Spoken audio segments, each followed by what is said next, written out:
Bonjour, j'espère que vous allez tous bien et que vous avez très bien commencé votre nouvelle année. Moi, je l'ai bien passé, mais en confinement, parce qu'ici en Turquie, on est toujours en confinement. Donc, on n'a pas eu le droit de sortir pour fêter et tout et tout. Donc, on est juste resté dans notre chambre. J'espère que chez vous, ça s'est bien passé parce que j'ai appris qu'au pays, le corona, ça n'a pas vraiment d'effet et tout. Alors, j'espère que vous allez très bien. Et ça, c'est ma première vidéo de 2021. Enfin, j'ai pas eu à faire trop de vidéos, mais là, j'ai voulu parler d'un sujet qui me tient vraiment à cœur parce que c'est un truc qui rend notre affaire un peu difficile. Déjà, je vous présente ma perruque. Ça, c'est la perruque à bande. C'est, c'est enfin le nouveau design qui est sorti depuis, disons, 6 mois comme ça. Et cela, juste parce que on a eu assez de problèmes pour les closures cette année à cause du corona. Il y a eu de problèmes. Les usines, ils n'ont pas de matériel pour produire les closures, les frontales et pratiquement les prix ont doublé. Pour ceux qui ont l'habitude d'acheter chez moi, ils ont constaté le prix des closures et les frontales ont doublé. Donc du coup, les usines, ils ont décidé de changer un peu de style. Donc voilà, on met une bande là. Voilà la perruque. Et là, ce sont mes cheveux. Hein. Regardez. Ce sont mes vrais cheveux là qui sont là. Donc quand vous portez ni vu ni connu, personne ne sait si c'est vos propres cheveux ou pas. Enfin, j'adore ce look parce que déjà mon mari n'aime pas trop les closures. Quand tu portes, il y a le filet qui se voit là. Donc voilà, ceci, ça me va beaucoup plus mieux. Donc voilà, si vous voulez découvrir, j'ai les différents modèles. Il y a beaucoup de clients qui ont déjà commencé à acheter. Je vais poster, vous allez voir leur retour et tout. Voilà, merci. Alors, le sujet d'aujourd'hui, c'est quoi? Par rapport aux ventes sur commande, vous voyez. J'aime pas vraiment les ventes sur commande, mais la plupart des clients que je reçois aujourd'hui, ce sont des gens qui font de la vente sur commande. Alors, je voulais vous éclaircir un peu par rapport au problème. Pourquoi j'aime pas trop? Déjà parce que, vous savez, il y a deux problèmes. Je vais vous poser les deux problèmes, vous allez analyser vous-même et prendre des décisions que vous voulez. Déjà, pour vous expliquer, quand j'ai commencé par faire mes affaires, je voulais commencer, ça fait à peine, ça fait 3 ou 4 ans déjà. Et j'étais au pays pendant les vacances et tout. Donc, du genre, j'ai pris du stock, des produits qui m'intéressaient, j'ai envoyé au pays. Et j'ai ouvert ma page Facebook, je faisais de la publicité et tout. Il y a beaucoup de personnes qui étaient intéressées. Banalement, mon stock a fini en 2 semaines comme ça parce qu'il y a beaucoup de personnes qui m'ont écrit, des jeunes frères, oh Floride, on aime tes produits, on aimerait revendre, donc tu nous donnes une marge bénéficiaire et on va prendre le stock chez toi et on va vendre. Donc, du genre, c'était vraiment au top pour moi parce que facilement j'ai écoulé mon stock et ils se sont associés à moi. On a vendu tout le stock.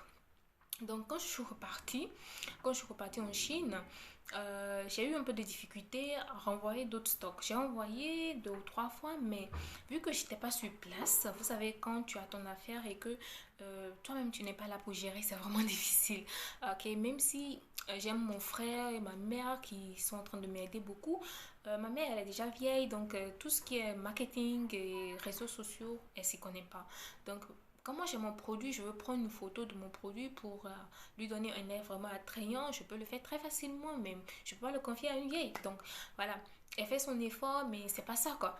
Et mon frère il a son boulot et tout, donc du genre je me suis dit, mes amis aussi, je peux pas vraiment trop compter sur les gens pour m'aider à écouler mon stock vu que c'est pas une affaire pour eux. Bon, enfin les gens ils s'y mettent, mais à un moment donné quand ils n'ont pas aussi, disons, le challenge que toi tu te donnes. Ils n'ont pas ce côté du genre vraiment dynamique qu'il le faut. Parce que déjà, c'est pas un argent, c'est pas leur argent qu'ils ont investi.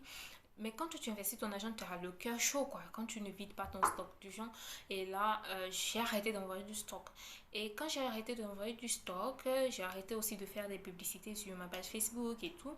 Mais il y a beaucoup de personnes qui ont commencé à m'écrire, attends, mais tu envoies plus de choses.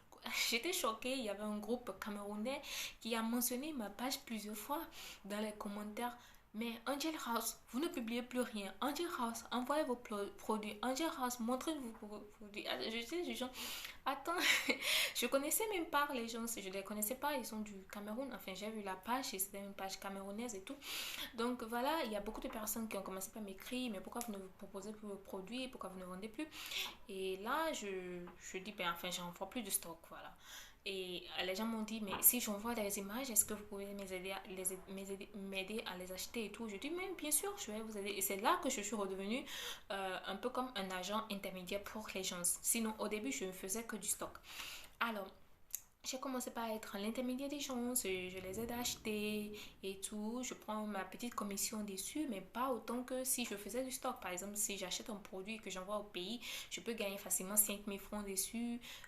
Mais quand je suis intermédiaire, je ne peux pas le faire parce que la personne doit revendre et avoir sa marge bénéficiaire. Donc voilà, j'ai commencé comme ça avec des gens qui ont l'habitude de prendre en gros parce que c'est des gens qui ont leur boutique et tout, qui ont besoin de quelqu'un pour les aider. Mais après, quand j'ai commencé à faire encore de la publicité sur Facebook, j'ai constaté qu'il y a beaucoup de personnes qui m'ont écrit. Mais ces personnes, au contraire, ils ne sont pas des gens qui sont des revendeurs. Ce sont des personnes qui utilisent juste leurs réseaux sociaux pour essayer de vendre. Donc voilà, ils font de la vente sur commande. Ok, j'ai rien à reprocher à ça. C'est un bon parce qu'on est à la maison, on utilise les réseaux sociaux, il faut se faire de l'argent et tout. Mais il y a un côté difficile pour ce business et que ça nous rend vraiment difficile aussi la tâche.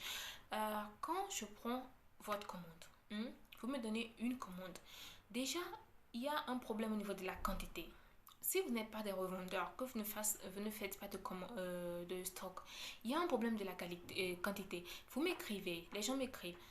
Floride, je veux ce produit. Ok, vous voulez combien d'unités? On me dit, je veux deux. Attendez, je ne peux pas aller dans une usine et demander à l'usine, je veux acheter 2 pièces de produit. Je ne peux pas aller demander à une usine, je veux 3 ou 4 pièces. C'est pas possible. Alors, euh, on me dit, parce que moi, quand j'ai publié, c'est seulement 2 personnes qui ont commandé chez moi, donc je vais acheter exactement les deux. Vous savez, en toute affaire, quand vous voulez faire de business et tout, vous devez prendre un peu de risque. C'est nécessaire, il faut prendre de risques. Il y a une dame, par exemple, qui m'a écrit, elle voulait prendre des chaussures de la Turquie.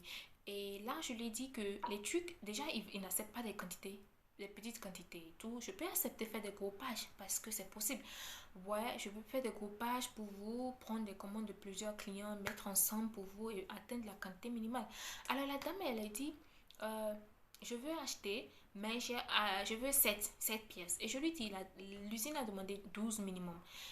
Attendez, tu as déjà reçu une commande de 7 pièces. Hein? On t'a demandé 12. À compléter les 5 qui restent là, c'est ça qui est difficile. La dame me dit non, ok, j'annule la commande parce que je veux juste 7. Parce qu'on m'a commandé juste 7, je ne peux pas me permettre de compléter les 5 qui restent.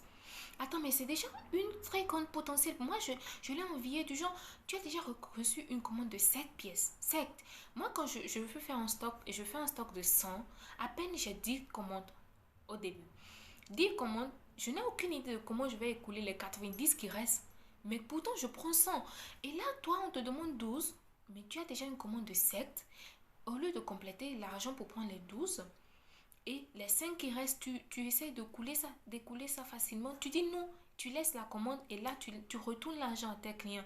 Pour moi, ça, ce n'est pas faire de business. Ça, c'est pas faire du commerce. Sincèrement. Ok. Le second point, après la quantité, c'est quoi le prix? Quand tu m'écris et que tu veux faire une petite quantité, je suis obligée de te donner un prix plus élevé. Alors, il y a des personnes qui comparent les prix au prix des vendeurs qui sont à Lomé et tout. Vous avez une idée de la quantité que les gens de Lomé ils prennent? Ils prennent des conteneurs. Ils vont pas en Chine pour prendre 2 pièces ou 3 pièces d'un produit. Ils ne peuvent pas prendre 2 ou 3 pièces d'un sac. La belle preuve, il y a une dame qui m'a dit, elle a commencé par acheter chez moi. Elle me dit, j'ai l'habitude d'acheter à Lomé.